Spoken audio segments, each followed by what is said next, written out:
Hey, welcome to Transform Your Workplace. It's Brandon Laws. Hey, I wanted to let you know that we have our Beyond Compensation Total Rewards Survey launching on April 1st for Xenium. This is a survey that we run every couple of years so people can benchmark their benefits and perks against other organizations and see how they stack up. You can sign up at xeniumhr.com. I'll put the link in the show notes and would love to have you participate. Okay, this conversation is with Karen Leland. She's the president of Sterling Consulting and Marketing Group, and she wrote a book called No Nonsense Time Management, 50 Tips to Hack Your Time and Get Everything Done. I like to bring in topics like this every once in a while because time management and how to run a meeting and other things like that about our productivity touches everybody. And whether you're a leader of people in HR or you're just an individual contributor who likes the content of this podcast, time management is for everybody. So you're going to hear a lot of great tips from Karen in this podcast. Hope you enjoy it. Let me know what you thought about the podcast. Feel free to reach out to me on LinkedIn, Twitter, Instagram, any of those places. And I'd love to hear from you. Have a great week and talk to you next Tuesday.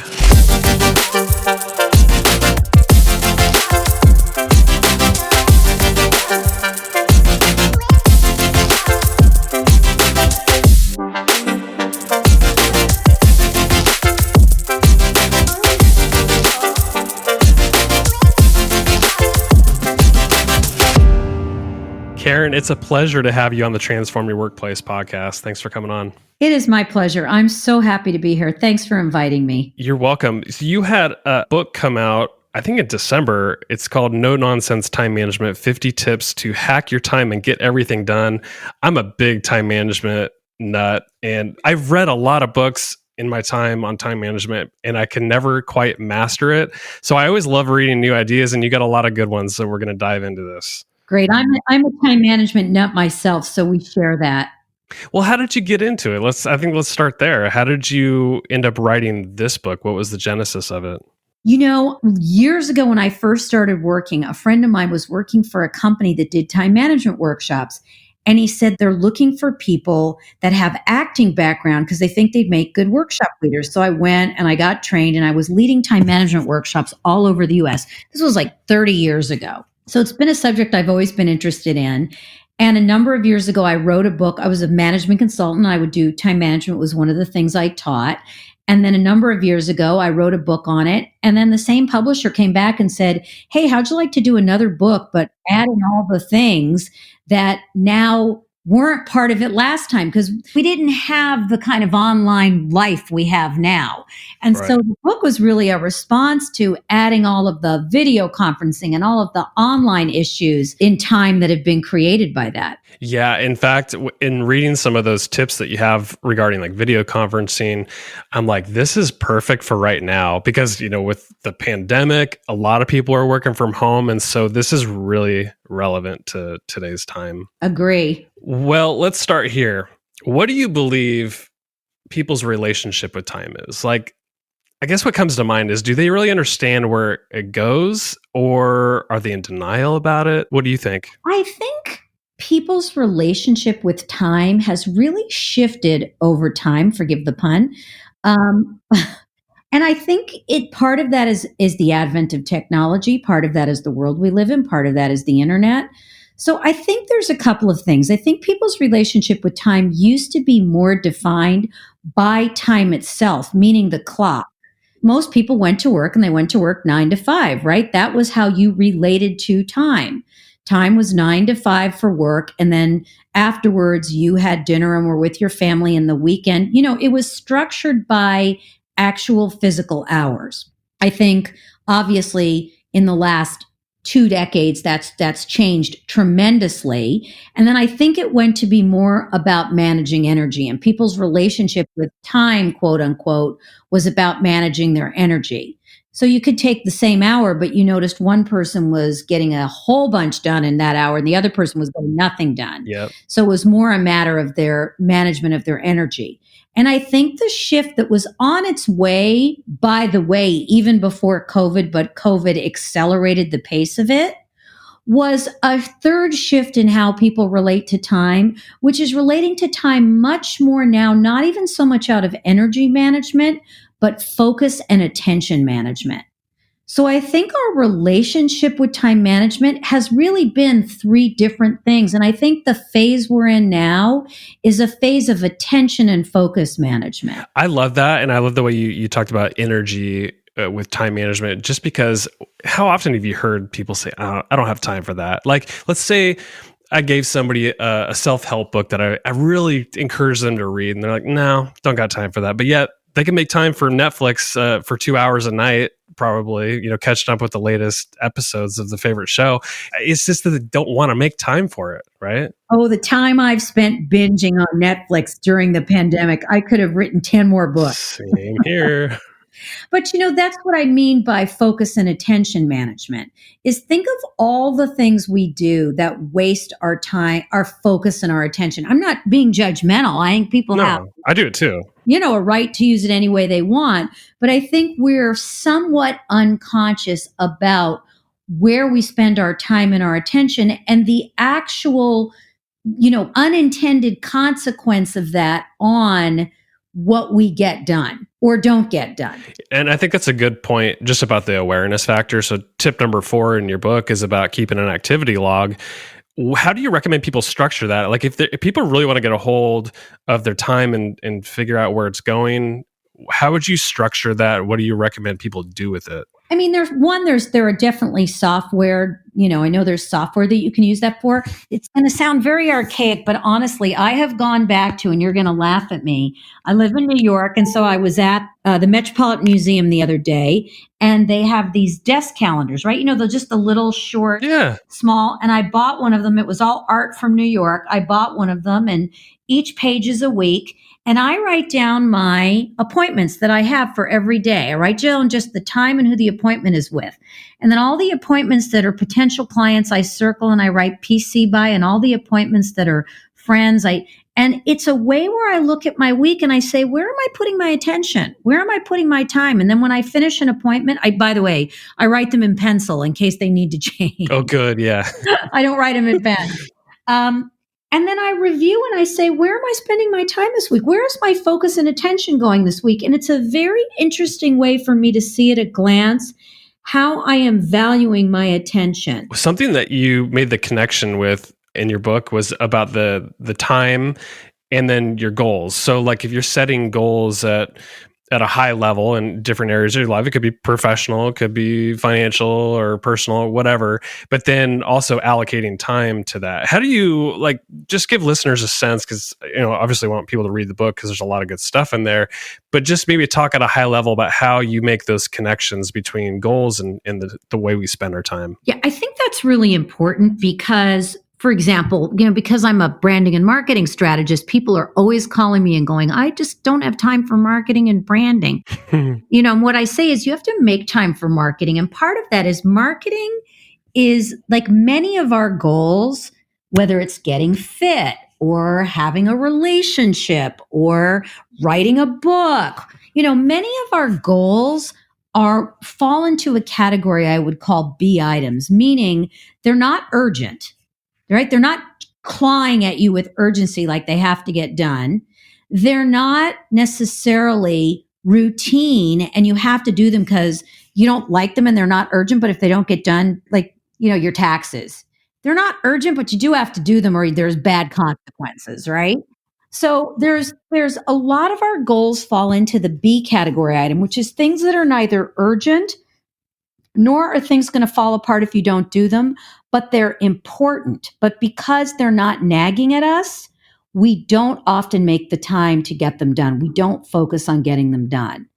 I find a lot of marketing and branding and business development items tend to fall into that category. I find a lot of self-care items tend to fall into that. Like people, I don't have time to exercise. Right. Self-care items don't fall into that category. So I think it's a matter of recognizing that if you're not doing something every day to move one of your most important goals forward by taking some action on it, that they are not going to happen. That's such good advice for people, is to just like get a little bit better and work towards your goal every single day. Oh, I needed to hear that. And for me personally, I'm sure other people listening needed to hear that as well. I was telling a friend the other day, I think it was on Saturday, and I don't usually work on the weekends, but it was cold in New York and I didn't want to really go outside, and I think it might have even been snowing, and I was just like, I'm just staying home. And I realized that because I have this new book out, I had to do a little bit more work on reaching out to podcasters, right? To Yeah. put on people's shows. So I sat down and I just got out my lists and I reached out to podcasters I'd been on their shows before, or people that had been referred, or even just cold reaching out. But it's not sexy work. You send an email, you compose an email, you listen to their podcast, you get a sense of who they are, you follow up, you schedule. I mean, it's a grind. So it's not sexy work, but it's the kind of work that putting in 5 or 6 hours on that produced an outcome of being booked on 6 or 7 really lovely podcasts, including your own, where it's the perfect outcome, but the work itself wasn't urgent and nothing bad was going to happen if I didn't do it. It's just my relationship with the time I took to focus on doing it is what had to be there. Does that make sense? Absolutely. And in following up with that, so you don't normally work on the weekends. What did you do, whether it was you actually scheduled the time for yourself or just made the decision? Like, how did what was the thought process around that piece of it? Like, I'm going to spend 5 or 6 hours reaching out to podcasters. It wasn't urgent, but it was important for, getting this book launched. What was the process there? Well, I think one of the things that I've learned to do, and I do mean I've learned to do this because I've really screwed this up in the past and found it didn't work, is having too many things to do associated with a goal. So you set a goal and then you write a list of the 20 things you're going to do to make that goal happen. Well, I don't know if you're like I am, but that just immediately overwhelms me and makes me feel like a deer in the headlights. Yeah. I just won't get it done. So I've learned to say, okay, this is my goal, but for this year, here's the 2 things I'm going to make sure happens with regards to that goal. Just as an example, I'm going to be on 50 podcasts over this year for the book, and I'm going to write, 5 articles. I'm making that second one up. But instead of having 20 things I'm going to do, I'm going to pick 2, and I'm going to just be able to do those 2. Because I do think people overwhelm themselves with a to-do list associated with their goals that they have no chance of achieving. It's something I call the magical thinking of the to-do list. I love that. So with time management, there's something that I think about a lot is interruptions are just absolutely killer. You spend some time talking about it in the book. And here's an example. So I was reading your book and I'm sitting on my couch reading it, but I got my phone next to me. And it dings when I get messages. My wife also comes up to me and asks me what we want for dinner tonight. Like, there's just these interruptions that are keeping me unfocused from like finishing your book. This happens at work. This happens in our personal lives. We've got like just so many interruptions. How do we minimize interruptions so they don't suck up our time? Well, that's a really good point. And it's a more complicated answer today than ever. Think about all the people working at home. The dog comes in, the kids come in, their spouse comes in, the TV's on in the background. They get hungry, they go make something to eat in the kitchen. They pop up to the gym in their building. So I think this relationship with distractions is ever greater than it's been almost in any time in history. Some things are just a function of this kind of deep work that you have to do. So one thing is telling the truth about how long it really takes to get into something, focus, and get it done. Right. We live in this 15-minute denial, like everything can be done in 15 minutes. Well, I'll just assign 15 minutes to that. And almost nothing can be done in 15 minutes. I can't even get dressed to go to the gym in my building in 15 minutes. By the time I get the shoes on, I change my clothes, I get in the elevator, I go get the key, I get up to the gym, I turn the Peloton on, I log in, 20 minutes has already gone by. Right. Forget doing the workout. I think we live in a little bit of this time denial around that. So I think one thing is everything takes at least twice as long as you think it does. So you have to leave much longer periods of time. There's also an entry time before you get into that zone. There's the zone time of working, which is the optimal focus time. And then there's the coming out of it time. So you have to really bookend that work with those entry and exit times. And I think that's why I call it the magical thinking, because almost no one does that, right? Yeah. That's a really important piece. And I think then there's some structural things like being able to say to your spouse or your kids, I'm going to put this sign up or this piece of paper up or this up. And for this period of time, unless it's an emergency, I'm going to ask you not to interrupt me because I really need to focus. It could be going to another physical space and doing that, shutting the door in a room and being in a physical space. It could be turning off your phone or putting your phone in another room. It could be making sure that you use one of those pieces of software where nothing can come through on your computer except for the thing you're working on. It could be setting a timer so that the timer goes off after a certain period of time and you focus on that. There are structural things you can do. But one thing is it's not just putting everything back to back. 9 to 10, I've got this. Right. 10 to 11, I've got that. 11 to 12, I have this. You need to put in the exit and the entry time because that's what's required for real focus. I so resonate with the exercise thing you just mentioned about being in your building. It happened to me this morning. I was like, I'm going to sneak in a 30-minute Peloton ride this morning. And what happened was it took me 5 minutes to get dressed. Wanted to drink a glass of water or prepare water, at least for my ride, and then put on my heart rate monitor. And it's like all these little things took like a minute or two a piece. And then I look at the clock and it's like an hour's gone by and I only had 30 minutes of an actual ride. So your point about bookending the time makes so much sense because we just underestimate how much time goes into little tasks. Yeah, we have magical thinking about how much time it takes and how much we can get done. It's so funny because that was my example today was the Peloton. Like I realized, okay, my Peloton workout's only 30 minutes, but I have to leave 15 minutes on the front end and 15 minutes on the back end besides the workout. It's so true. By the way, the Peloton, I got one about a month ago and I've been riding it pretty much every day. I love it. It's so funny. I have friends that have been on the Peloton for 2 years and they've been saying to me, you got to do the Peloton. And I was like, no, I don't want to do it. And they got one in my building. And I have to say, I've really been digging the Peloton. I'm getting a bit addicted to it.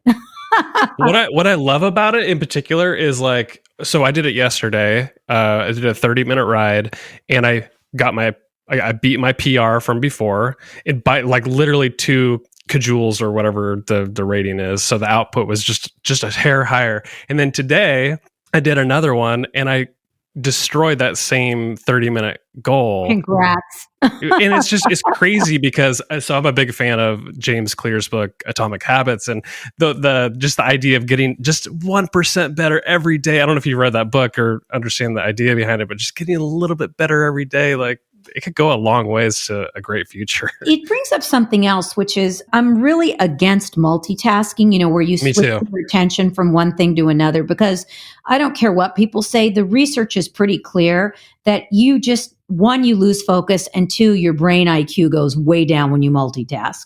But there's a difference between multitasking and multipurposing. So I will often get on the Peloton and have calls with people while I'm on the Peloton. Yep. Because it takes no focus for me to just sit there and pedal. And I can really actually focus quite well in a conversation with someone. So multi-purposing is a little bit different than multitasking. But the other thing I think is really hurting people's relationship with their attention span is the multitasking. Yeah, multitasking, I think I remember hearing at one point, it's like you can never do 2 things to 100%. So if it requires your brain, maybe to talk to somebody, but also you're writing an article or a blog post or something, there's no way you could do those 2 things to 100% capability. Impossible. Or not well. You can do them, but you can't give them either one of them your full attention. Now, I think you can do something physical. Like I will go for a walk in Central Park and I'll talk to someone on the phone. And that actually can be quite beneficial because if I'm moving my body while I'm talking, there's a certain amount of energy. So I think you can do physical things in that. I mean, you can't go skiing and talk on the phone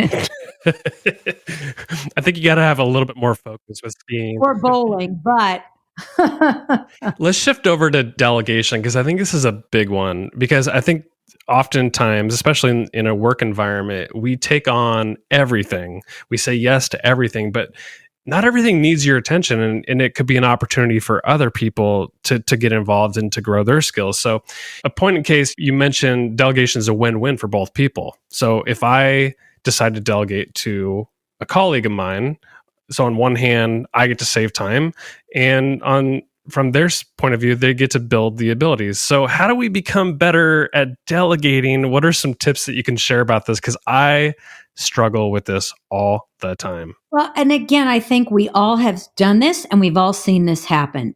We know something's not a good use of our time, but we don't want to take the time, or more specifically, I should say, the effort to train someone else to do it. So we just end up doing it ourselves. And part of it is this really clear delineation between the short term of something and the long term of something. So taking the time to actually set someone else up to teach them, for them to learn, to be able to take something off our plate that really isn't a good use of our talent or time is not a short-term proposition. It's a long-term proposition. Because once they've got it, then we're free.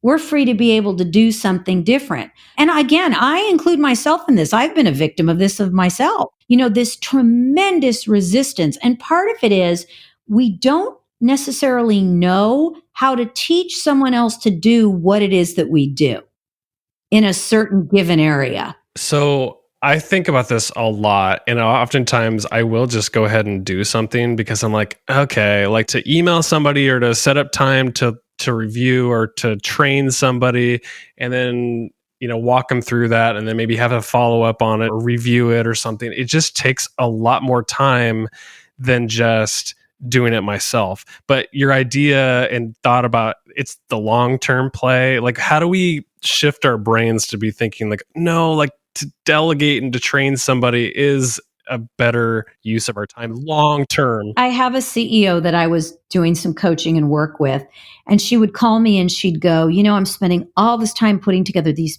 she's CEO of a nonprofit, these PowerPoints for these nonprofits, and it just takes hours and hours and hours. And I said, why are you doing that? You're not a graphic designer. Right. Get marketing involved. Well, what? But then I'd have to explain to someone. So I said, okay, look, do this. Figure out for me how much time you spend a week doing that. Just give me a rough estimate. Keep track 1 week. She came back the next week and she said, I spent about 15 hours a week doing this. And I said, in the worst case scenario, setting up a graphic designer for how to do this with what you want and then reviewing what they did, right? Not even trusting them, but reviewing what they did. Give me your time estimate. And she goes, maybe 5 hours a week. And I said, so look, it's the difference between 5 hours a week and 15 hours a week. Don't you think it's worth the 5 hours a week to get it set up? And of course she did. And then she invested that time and her problem was solved. But we have this weird way of thinking, and I'm not actually sure where it comes from or what the psychological underpinnings are. I'm sure a really good therapist could tell us this. But we have this thing where we look at the short term and we think it's almost unconfrontable to put in the time or the unknownness. That's not a word, but the lack of being known of how to transfer it stops us from doing it. The uncertainty, I guess that's the word I was looking for. Yeah, uncertainty. The uncertainty of how to communicate it to the other person or transfer it to the other person looks so hard to overcome that we just go, I'll just do it myself. Right. Nowadays, especially the type of role that I have, and probably with you too, because you're in marketing and branding, is that the tools that we have available to us now, it makes delegation a lot easier. So like what I do, I work in software a lot. I do marketing myself. So It could be graphics design related. It could be a CRM related task, whatever it may be. I use a tool called Loom, and there's other ones out there like it, but I record my screen with a task about how to do something. And then I just basically keep it in a library. So if another task like that comes up, I just reference the video and somebody can watch it and do it themselves. Great idea. It's called Loom, Loom. LOOM, yeah, .com. And there's other stuff like it. I think there's like Camtasia and there's Drift Video. But I really like this idea of you record it so that you can show someone else how to do it. And that prevents you from having to, one, explain it over and over again, but Right. two, it gives them a visual so they can go back and review it. I'm gonna steal that little idea from you. You got to. It's so good. And there's just, I mean, that's a free tool as well. I mean, there's a premium version you can get, but anybody can access this now. And I think from a delegation standpoint, it's beautiful. I want to shift over to meetings. Meetings are a big time suck, and I think it's even worse when people don't feel like you're getting a lot out of the meetings. So let's say we're facilitating a meeting. It's an hour-long meeting. How do you recommend structuring it? It could be far in advance of the meeting, so agenda, stuff like that. And then actually during the meeting to make sure that people are getting enough out of it. I do think there's a couple of things with meetings, especially since so many meetings happen on Zoom today, on video conference. Yeah. Right. And by the way, I think that's not going to change. I think even after everyone's inoculated and we're back to, quote unquote, business as usual or normal, I think what people have seen is that you can have a lot of these meetings without getting everyone in a room together. I do too. I think we are forever in a hybrid model. And I think there's a couple of things. I think one, agendas are really important. I think time agendas. The meeting is going to go from 12 to 12:30 and you keep that time. It's a strict time commitment that you make. I think that's one thing that's really important. I think the other thing is building in, again, don't back meetings up. Right. 12:30 to 1, 1 to 1:30, 1:30 to 2. I mean, I have to say, occasionally I'm guilty of this as well, and it just never works. Every time I do it, I go, oh, Karen, you know better than that. Yeah, it's the worst. You need decompression time or something might go over a minute or two. I think it's not backing them up, stacking them on top of each other, meeting stacking. And then I think the other thing is having a very clear agenda. Here's what we're going to talk about. Here's it's having that agenda lets people be settled into what's going to be covered. And then I do think you have to have a variety of activities within the meeting. It can't just be one person talking on Zoom for half an hour or an hour. People cannot, the medium doesn't allow that kind of focused attention. Yeah, with video conferencing, it's more challenging, I think, than the in-person meeting just to get people involved because it's so easy to stay silent while other people talk. I mean, just the overlapping of audio on video is so challenging. Well, this is why you have to build in participation, meaning you say, okay, everybody, I'm going to ask you a question and everybody just write down your answers. Great. Let me just ask a few people what you wrote down. Okay, terrific. Any questions? Great. I'm going to put you in breakout rooms. Everybody's going to have 5 minutes in the breakout room to discuss this. Great. All right, here's the whiteboard. I mean, you have to really design the meeting so that there's interactivity. Let's shift over to to-do lists and project lists. How do you personally organize lists? Obviously, there's a million different programs. I have been very fond lately of a program called Todoist. Todoist. Okay. It's just super easy to use. I can put things in different categories. I can move them around. I can check them every day. It gives me reminders. So I use Todoist as like my dumping ground. I put everything in there so that I don't lose anything. And then I organize it by categories. And then I manage my to-do list in a very simple way. I have a to-do list of the things I like. I have a to-do list, for example, for tomorrow of all the things that I'd like to get done tomorrow. I know I'm not going to get all those things done. So what I do is I take the two most important things that absolutely have to get done tomorrow, and I highlight them or I put them at the top of the list.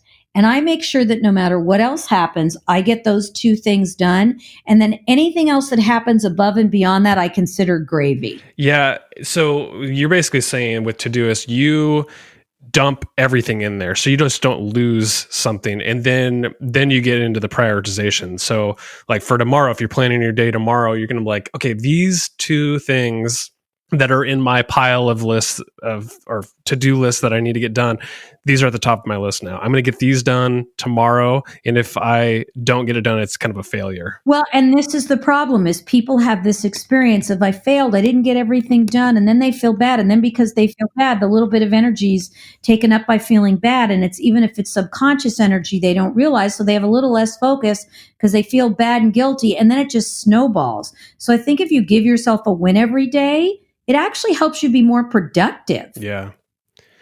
What are the 4 Ds of to-do lists? You have this in your book, and I thought that was kind of interesting. Well, I think one of the big problems with not only to-do lists, but with managing your focus is people throw everything in their email inbox. It sits there and they don't make a decision. And one of honestly, the really biggest problems with managing focus and time and energy is that we don't make decisions about things. And so coming to a decision about an item is a way to get it complete and moved off your list. So one of the things you can do is you can just dump it. You can just go, I've transferred this item 575 times, which tells me I'm not going to actually ever do it, or I'm certainly not going to do it anytime soon. I'm just going to dump it. I'm just going to tell the truth. I'm not doing this item. And you take it off your list. There's a huge freedom in that. That's one thing. That's one D. Another D is you realize I'm not doing this item because it's really a bad use of my time. I'm actually going to delegate this item. I'm going to take the time and the energy that it's required, and I'm going to get this item delegated, and you delegate it. The third D is that you do it right then and there. You just realize, you know what? This item does not take that much time. If I just did it now, instead of thinking about it 50 times, which will take me an hour to think about it 50 times, I'll just take the 5 minutes it takes to do it and do it right now. So there's just doing it immediately, right in the moment. And then the fourth D is you defer it. You realize I do need to do this item. It's important. I'm going to put it on my to-do list for tomorrow, for next week, for Friday, for next month. And you give it a holding place. The defer is where I spend a lot of my life in, but it feels like procrastination. Procrastination, if you defer it over and over and over and over and over again, it's not procrastination if you give it a slot and you get it done in that slot, or you put it off 1 or 2 more times. It's only procrastination if you've deferred it 595 times. Right. I'm exaggerating, but you get my point. So this idea of like, we're in the digital world and we're also, in the physical world, we've got paper, but we've also got digital files. Is there like a way in which you like to organize those pieces? So like if I've got paper all over my office and then I also got digital files all over my desktop on my computer, like what's a good way to handle that? The thing they all have in common is a filing system. So if you can keep the files on your computer in relatively clean, orderly shape, and you can keep the physical files in relatively clean, orderly shape, and if you can keep the paper in relatively clean, orderly shape, you're pretty okay. I don't understand how people function by having files all over their digital desktop. Seriously. Yeah. But just like I don't understand when I walk into someone's office and they have paper piled on their desk everywhere. I'm like, how do you function like this? How are you not reaching for a scotch, a chocolate bar, and a nap? I mean, that sounds pretty good too. I would just want to drive myself unconscious. Yeah. You know what's interesting about the digital stuff though? So with tools nowadays, like you got Dropbox and OneDrive and all these other digital tools that are just so searchable, is like you could really go without organizing files in any way because you could just literally search for it. I don't like that approach. I mean, it's convenient, of course, but to your point, like having stuff in a very And by the way, I don't think it works that easily. One of the things I did over the holidays was I spent days reorganizing my Dropbox and my files because I kept looking for the same stuff over and over again. I don't think those searches are that foolproof that you can just find something for the most part. That's good to know. So that makes the case for a good filing system. Anything in particular that you do that you find helpful? Yeah, I file things logically. So I name them something that's logical, and then I put them in a logical folder just the way I would in a paper file system. And I tell the truth. There are things that I realize I don't really need to have in there and I get rid of them. For example, let's say I have a proposal that I write and I'm writing a proposal that's similar. I don't need 50 versions of that same proposal with just a different client's name on it if they're pretty much all the same. I can just create a template of a master proposal and use that and make the little changes here and there. Okay, so another question that's really related to this. So because of the technology and the storage, the capabilities of memory, I like keep everything, even if I don't even ever need it. So what do you do when it comes to, files that you have no use for it anymore? Do you go through and clean it all up? Why are you keeping everything? I don't know. I don't know. I'm not a psychologist, but that'd be a really good question to ask yourself. Like, are you keeping everything out of a fear of scarcity? Like, what if you throw it away? And what if I need it? Yeah, at some point. My mother would kill me if she ever heard this, but she's not going to hear it. So I think I'm safe. I remember I was with my mother the other day. She's, in her early 80s. And my mother's sharp as a tack. And her husband had, not my father, her husband had just died. I think he died maybe 4 or 5 years earlier. Yeah, it's sad. And I was helping her clean out some stuff in one of the rooms that had been his office. And I came across boxes of checks, and they were canceled checks too. So they were checks. And I said, Mom, why do you have these? Do you have them for sentimental reason? Which I could understand. If they were for sentimental reason, okay. And she said, no, I'm just worried that if I get rid of them, what if I need to look something up? And I said, Mom, he's been dead for 5 years. The checks were already written and cashed, and they're canceled. And that account's been closed for 5 years. What possible financial reason would you have for needing the checks? And she goes, I don't know. It might be too dangerous to throw them out. I'm like, Mom, they're canceled. The check doesn't even exist anymore and they're canceled. What if we shred them? And she's like, oh, okay, let's do that. But, that's just an example of where we hold on to things, and that's my mother's example. But trust me, I have my own examples, of myself. We're holding on to things, not even for sentimental reasons, just because we have this fear of, well, what if I don't have it? And so I think we have to stop and really think through, do I need 30 versions of that same proposal where it's basically the same proposal, but 3 words are different? Yeah. Just because you have the storage room for it doesn't mean it's a good idea to keep it.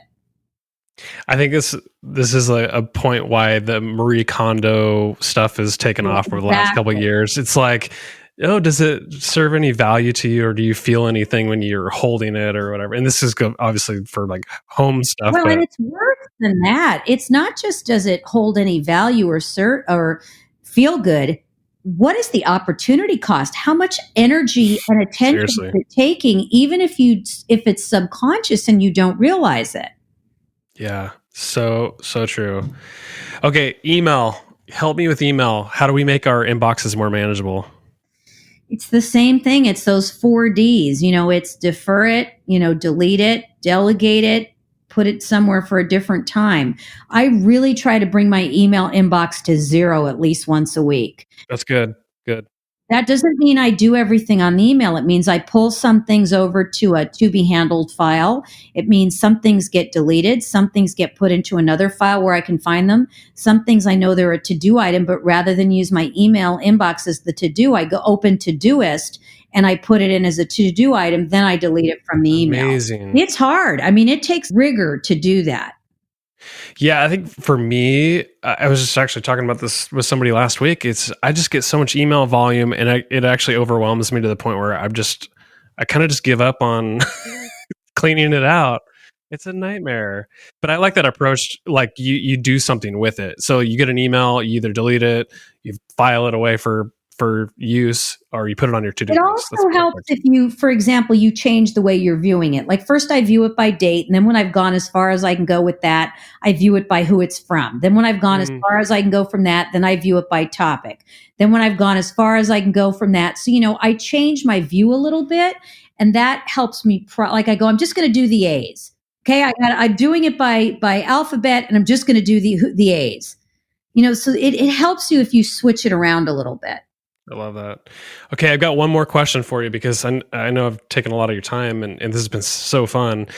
Social media is like this giant beast. It's a time waster. It's also helpful for connecting with people. Like there's a lot of good and there's a lot of bad that come from it. The thing is, like, most people can't get away from it because they're either trying to develop their personal brands, they use it for work, or they just truly love connecting with people, especially in the times that we're in right now. But how do you make sure that you're not letting social media control you and distract you from doing the work that we need to be doing throughout the day? Well, in some ways, I'm a bad person to ask that question of, and I'm going to tell you why. Because I set it up to I have an editorial calendar, so I know Good. exactly what I'm going to write about each month. I work with my social media person to give her the content I want her to use. She puts it together, she shows it to me, I approve it or make edits, and then she posts it out. So that part sort of rolls smoothly. Good. I don't spend a lot of time looking at social media, reading social media, going through social media. I spend very little time doing that because it is such a gigantic time suck that I just don't have the bandwidth for that. So I'm not someone that spends I don't go down the rabbit hole of social media very often. Good. Well, and you were talking about energy earlier too. I think it's a tremendous energy depleter. It's a huge suck of energy for people. So I've pretty much set it up so that my social, in terms of what I post, is pretty much handled in the most streamlined way possible. Like I batch my videos. I make 2 to 3 minute videos and one goes out a week. Here's the multi-purposing part, right? If I have to be on a Zoom call or if I have to do a webinar, afterwards I set aside time to record videos because I've already done my hair and makeup. So I figure since it's already done and the lighting's already done, I may as well just make some videos. So I get a lot of them done by batching them. And then they're just there. And then I have my social person takes them and she gets them ready to roll out. So I have that process in terms of creating content very, very streamlined. In terms of looking at social, I'll spend a little bit of time every night after the workday. I never take time from my workday to look at social. Good. I just don't think that other people are taking that approach nowadays. For employers, I would worry about that. Like, are you actually being productive and working, or are you checking Facebook 1,000 times a day? Oh, I can tell you, I know the answer to that. People are spending a lot of time checking their social. Yeah, I think that's one of the things I worry about with this work from home stuff. I also don't like the approach of like, oh, we're going to monitor everything you're doing as an employer. Which is why I said I think we're shifting away from the physical measurement of time for people in getting their jobs done to even the measurement of the energy they expend to the actual focus and the results produced. Because let's say you're an employer and you know the person has to get these 10 things done this week. Do you really care if they get those things done at 2 a.m. or 5 p.m? You don't. Nope. As long as they get them done with the quality that you need them done and they get them done within the time frame, it shouldn't make any difference to you as the employer, the way in which or the schedule with which they get those done. Beautifully said. I love it. Karen, this has been such a fun discussion. I could have talked to you a lot longer about all this, but I'd encourage people to go get your book, No Nonsense Time Management, 50 Tips to Hack Your Time and Get Everything Done. Karen, where can people learn more about you, anything you're up to? They can go to KarenLeland.com, Karen, and then my last name, Leland, LELAND.com.